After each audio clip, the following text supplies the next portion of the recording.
Tapi saya yakin ketika mereka tahu bahwa kebijakan yang kita jalankan betul-betul bisa membalik arah pertumbuhan ekonomi, itu rupiah akan berbalik dengan cepat.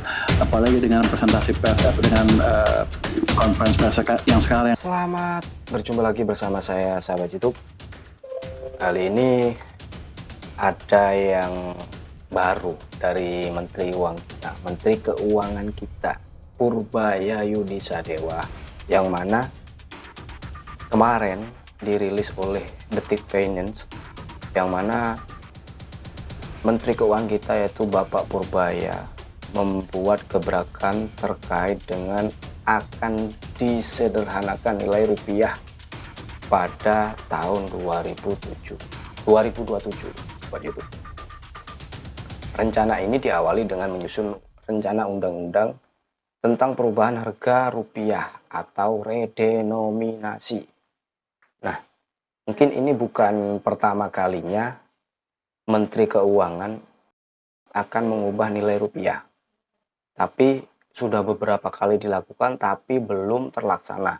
Nah, targetnya RUU redenominasi ini dapat selesai pada 2026 atau 2027, sahabat YouTube. Nah, jadi seperti itu, sahabat YouTube. Hanya saja memang di bulan Mei, Juni, Juli agak melambat lagi laju pertumbuhan uangnya. Itu gampang betulnya. Kalau Pak Sete ngomong semalam juga selesai, Pak. Itu problem yang diselesaikan dengan tumbuh di tahun dari 8 ke 11% naiknya. Saya harapkan tempat lain juga seperti itu, dan saya yakin ekonomi kita di bulan keempat tumbuhnya akan di atas 5%. Dia sih prediksinya 5,5%. Di bulan keempat aja ya. Dikutip dari Bank Indonesia, redenominasi rupiah adalah tindakan penyederhanaan dan penyetaraan nilai mata uang saat kondisi ekonomi stabil serta sehat. Tindakan redenominasi dilakukan dengan menghilangkan beberapa angka nol. Jadi 3 angka nol nanti yang ada di belakang nilai rupiah itu akan dihapus. Misalkan seperti nilai 100.000, 3 nol yang ada di belakang 100 itu akan dihilangkan. Jadi menyederhanakan nilai rupiah. Katakanlah seperti contoh, jika kita 20.000 membeli bakso dapat semangkok, maka dengan penyederhanaan ini hanya diambil 20-nya. Jadi tidak menyusutkan nilai daya belinya.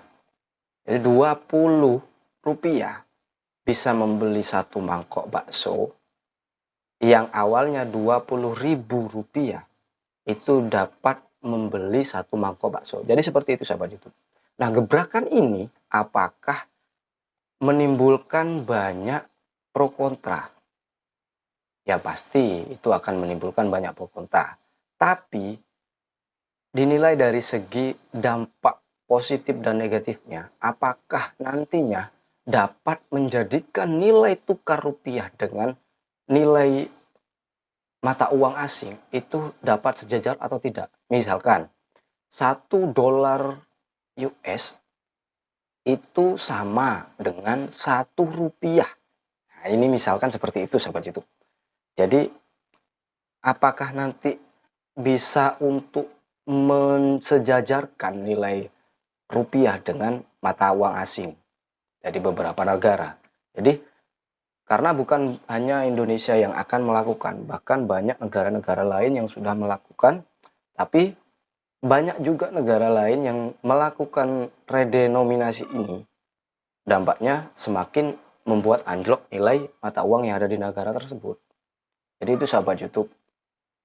Nah, ini adalah beberapa cara Menteri Keuangan baru kita, yaitu Bapak Purbaya, yang akan mempersiapkan aturan-aturan yang nantinya akan dibuat acuan untuk menjadi pedoman redenominasi yang ada di yang menyatakan bahwa ada kebijakan dari Kementerian Keuangan yang 4%, saya pikir akan berkurang dengan cepat untuk tekanan ke rupiah. Di samping itu BI juga sesuai dengan wewenangnya menjaga nilai tukar dengan agresif, dengan sungguh-sungguh, dengan apa, sesuai dengan peran mereka. Saya pikir nggak lama akan balik lagi. Nasi ini kan sempat muncul juga beberapa tahun lalu. Betul. Tapi kok kayaknya hilang lagi gitu, Bang. Waktu itu memang momennya nggak pas karena takut supaya inflasi. Inflasi. Karena bisa jadi misalkan harga barang Oke. kita bilang 37.000 gitu kan. Kalau Jadi nolnya dihilangin, 37. bulatin aja jadi 40 gitu. Iya. Ya jadi naik dong. Ya kan pembulatan. Kalau zaman dulu ya mungkin begitu. Tapi zaman sekarang banyak orang bayar pakai QRIS. Bisa nggak bikin 37.500 setelah redenominasi? Bisa, 37,5. Cekling, selesai. Oke. Nggak perlu bawa pecahan lagi, gocap 50. Kalau zaman dulu memang orang bakal pembulatan ke atas lah. Iya. 37.500 dia bikin 38 biar gampang kan. Sekarang nggak perlu. Jadi contoh kayak beli misalkan, kita sebut merek lah. Kita makan burger lah di Amerika. Harganya pasti nggak bulat. $4,17. Jadi ada sen. Ada masalah? Nggak ada masalah.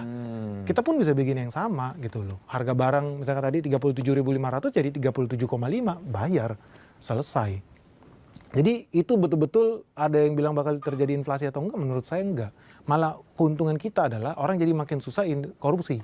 Nah, sahabat YouTube, pemerintah Indonesia pernah melakukan redenominasi rupiah pada 13 Desember 1965. Kebijakan ini tiba-tiba dilakukan dengan menerbitkan pecahan Rp1 dengan nilai atau daya beli masyarakat setara Rp1.000. Jadi sebenarnya kalau pada zaman dahulu itu sebenarnya sudah kita lakukan baik secara lisan maupun secara tulisan.